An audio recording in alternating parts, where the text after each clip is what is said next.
ഇംഗ്ലണ്ടിലെ Northumberland കൗണ്ടിയിലുള്ള ആൽൻവിക് garden കാണാനാട്ടോ ഞങ്ങൾ പോയത്. ഞങ്ങളുടെ വീട്ടിൽ നിന്നും ഏകദേശം ഒരു 1 hour ജേർണിയേ ഉള്ളൂ. ഒരു ഷോർട്ട് ഡേ ട്രിപ്പായിരുന്നു. അപ്പോൾ ഫ്രണ്ട്സായിട്ടാണ് ഞങ്ങൾ പോയത്. ഞങ്ങൾ 3 ഫാമിലി ആയിട്ടാണ് പോയത്. അപ്പോൾ ഈ ഗാർഡനിലെ മെയിൻ അട്രാക്ഷൻസ് എന്താണെന്ന് വെച്ചാൽ ഫസ്റ്റ് വന്നിട്ട് നമ്മുടെ ഒരു ഫൗണ്ടൻ ആണ്. ഇത് ശരിക്കും പറഞ്ഞാൽ ഫോട്ടോഗ്രാഫിക്കും ജസ്റ്റ് റിലാക്സ് ചെയ്യാനും ഒക്കെ നമ്മുടെ മൈൻഡ് ഒന്ന് റിഫ്രഷ് ആക്കാനൊക്കെ അടിപൊളിയായിട്ടുള്ളൊരു സ്ഥലമാണ്. പിന്നെ ഈ ഗാർഡനിലെ മറ്റൊരു അട്രാക്ഷനാണ് പോയിസൺ ഗാർഡൻ. ഈ പോയിസൺ ഗാർഡൻ്റെ പ്രത്യേകത എന്താണെന്ന് വെച്ചാൽ അതിലുള്ള പേര് പോലെ തന്നെ അതിലെ സസ്യങ്ങളെല്ലാം വിഷമുള്ളതാണ്. അപ്പോൾ വിത്തൗട്ട് ഗൈഡ് നമുക്കതിലേക്ക് എൻട്രി ഇല്ല. ഞങ്ങൾ ജസ്റ്റ് ഒന്ന് കയറി ഇറങ്ങി പക്ഷേ ഫോട്ടോസ് എടുത്തു. പിന്നെ നമുക്കിവിടെ കാണാനുള്ള മറ്റൊരു അട്രാക്ഷൻ എന്താണെന്ന് വെച്ച് കഴിഞ്ഞാൽ ട്രീ ഹൗസ് റെസ്റ്റോറൻ്റ് ആണ്.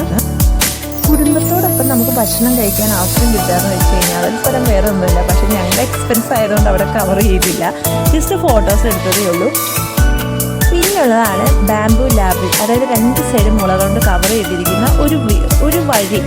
അത് നമുക്ക് ജസ്റ്റ് പറഞ്ഞാൽ ഫോട്ടോസ് എടുക്കാൻ അടിപൊളിയാണ്. നല്ല കിഡിലും ക്ലിക്സ് നമുക്ക് അവിടെ നിന്ന് കിട്ടും. അടുത്തത് നമുക്ക് പറയാതിരിക്കാൻ പറ്റത്തേയില്ല, അതാണ് ചെറി ഓർക്കിഡ്. ഇവിടെ നമുക്ക് കാണാൻ പറ്റുന്നത് ഡിഫറെൻറ്റ് കളേഴ്സ്, അതായത് പിങ്ക് വൈറ്റ് കളേഴ്സിലുള്ള ചെറി ബ്ലോസംസ് വിരിഞ്ഞു നിൽക്കുന്നതാണ്. ഇതുകൂടാതെ നമുക്ക് ഡിഫറെൻറ്റ് സ്പീഷ്യസ് ഓഫ് പ്ലാന്റ്സ് നമുക്കവിടെ കാണാൻ പറ്റും. അതായത് അവിടെ ശരിക്കും പറഞ്ഞാൽ അത് എക്സ്പീരിയൻസ് ചെയ്യേണ്ടതാണ്. ഏറ്റവും ബെസ്റ്റ് ടൈം എന്ന് ഏതാണെന്ന് വെച്ച് കഴിഞ്ഞാൽ അത് ഏപ്രിൽ മുതൽ സെപ്റ്റംബർ വരെയാണ്. ഈ ഗാർഡൻ ശരിക്കും പറഞ്ഞാൽ ഫോട്ടോഗ്രാഫിക്കും കുടുംബവും കുട്ടികൾക്കും ഒക്കെ ആയിട്ട് വിസിറ്റ് ചെയ്യാനും അതേപോലെ തന്നെ ഫ്രണ്ട്സായിട്ടൊക്കെ ചിൽ ഔട്ട് ചെയ്യാനും അടിപൊളിയായിട്ടുള്ള ഒരു പ്ലേസാണ്.